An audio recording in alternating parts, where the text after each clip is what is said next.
Why is Israel so keen on taking Iran out? What is the grand scheme here? I mean, Well, yeah, we talked about this a little bit last time. decimated Gaza.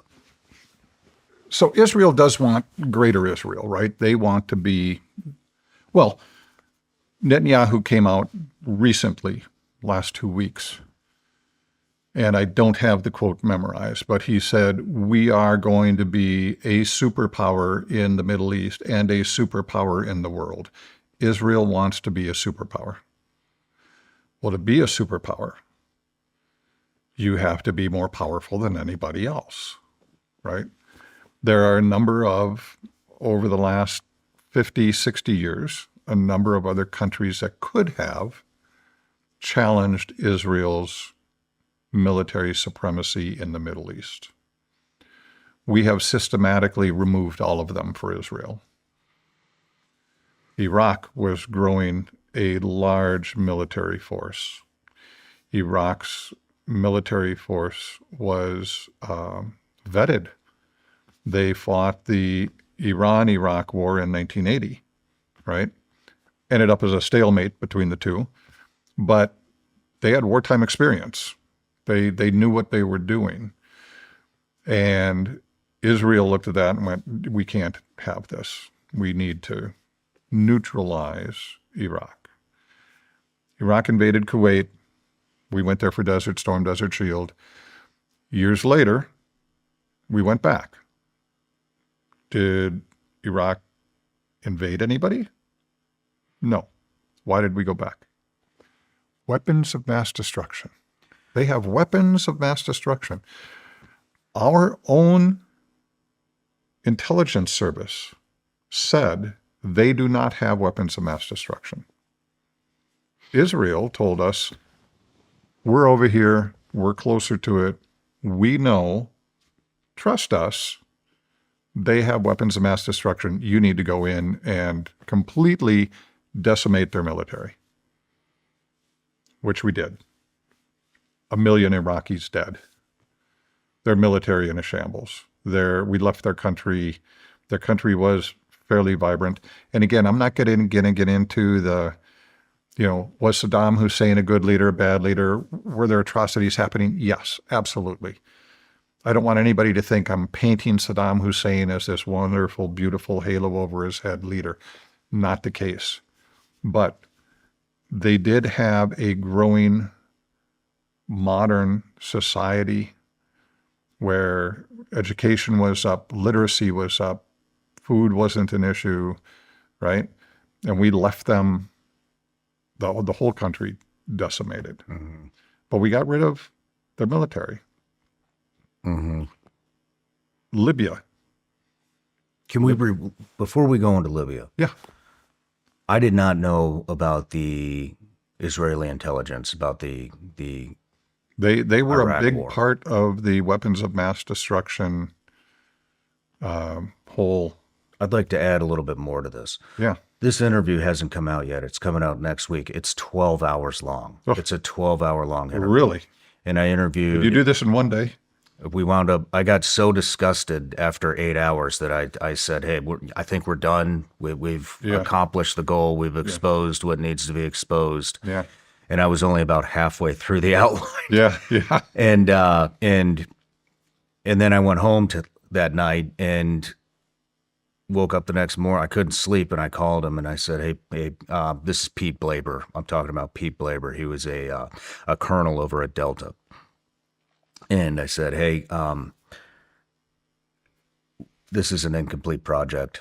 You have to come back. We have to finish this. We hadn't even gotten to the Iraq War." So he came back, wound up altogether. It's over 12 hours long. Wow. Releases next Monday. Wow. It's going to be the interview after this one.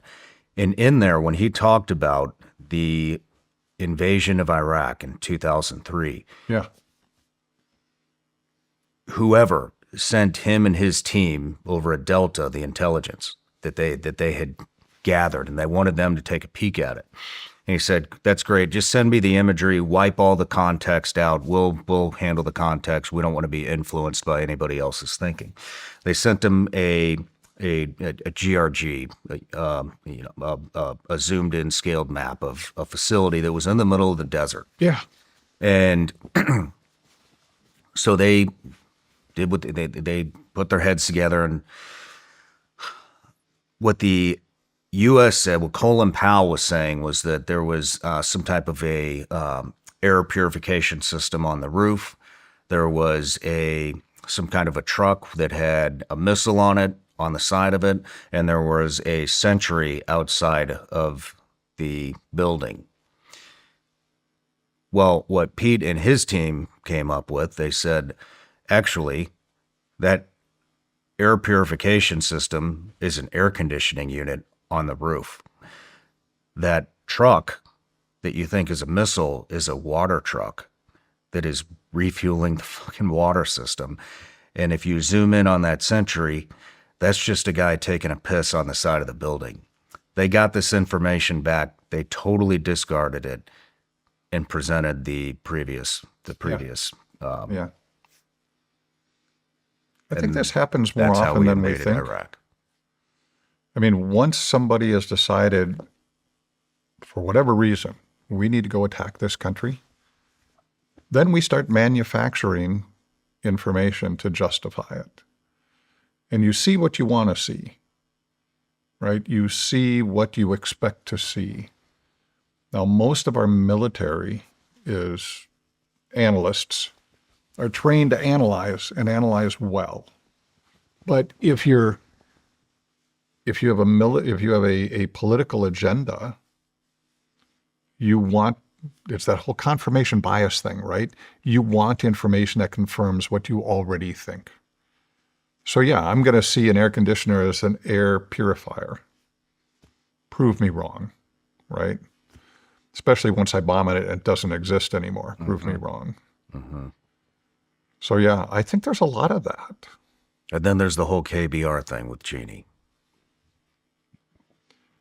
Point being, and I know we're moving to Lebanon, we went to war for weapons of mass destruction that were never there. These last wars lasted, 21, 22 years long? I have a 4-year-old. I don't want my 4-year-old going and looking for weapons of mass destruction that don't fucking exist. Yeah. And potentially getting killed over it. No and worry watching about how that one. fucked up he gets. Yeah, right? From being in combat. Yeah. Because we all see that, especially if you watch this show, you see how you see the cost that it takes on people. And it is a huge cost. And it's not just the it's not just the people that lost a leg, lost an arm, died. And that is absolutely tragic. The mental cost and the toll just on your body from being in some of these wars is more than most people recognize. You know, I mean, a lot of our veterans, I mean, you come back from some of this stuff and you can only be part of this and see it for so long until it affects you.